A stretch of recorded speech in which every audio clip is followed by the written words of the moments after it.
আসসালামু আলাইকুম ওরহমতুল্লাহ। এই ভিডিওটিতে আপনারা হজরত ইব্রাহিম আলাইহিয়াসাল্লাম ও তার পুত্র ইসমাইল আলাইহিয়াসাল্লামের কোরবানির মহান ঘটনাটি দেখতে ও শুনতে পাবেন।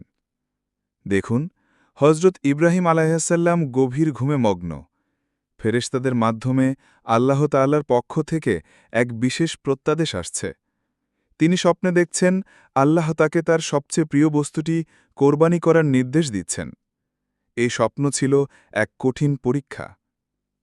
এবার দেখুন, হজরত ইব্রাহিম আলাইহিয়াসাল্লাম তার পুত্র ইসমাইল আলাইহিয়াসাল্লামকে নিয়ে এক পাহাড়ের উপর এসেছেন। ইসমাইল আলাইহিসাল্লাম জানেন না তার পিতা তাকে কোথায় নিয়ে এসেছেন। পিতার হাতে একটি ধারালো ছুরি। আকাশ মেঘলা, যেন প্রকৃতিরও মন খারাপ। হজরত ইব্রাহিম আলাইহিসাল্লাম তার পুত্রকে মাটিতে শোয়াচ্ছেন। ইসমাইল আলাইহিসাল্লাম আল্লাহর ইচ্ছায় নিজেকে সঁপে দিয়েছেন। পিতার চোখে অশ্রু, কিন্তু অন্তরে আল্লাহর প্রতি অগাধ বিশ্বাস। ছুরি উদ্যত, কোরবানির মুহূর্ত আসন্ন। ঠিক সেই মুহূর্তে আল্লাহর পক্ষ থেকে ফেরেশতা জিব্রাইল আলাইহিসসালাম একটি ভেড়া নিয়ে অবতরণ করছেন। আল্লাহর হুকুমে ছুরির ধার ইসমাইল আলাইহিসসালামের উপর আর পড়ছে না। দেখুন, হজরত ইব্রাহিম আলাইহিসসালাম ছুরিটি ভেড়ার উপর চালাচ্ছেন। আল্লাহর ইচ্ছাই পূর্ণ হল।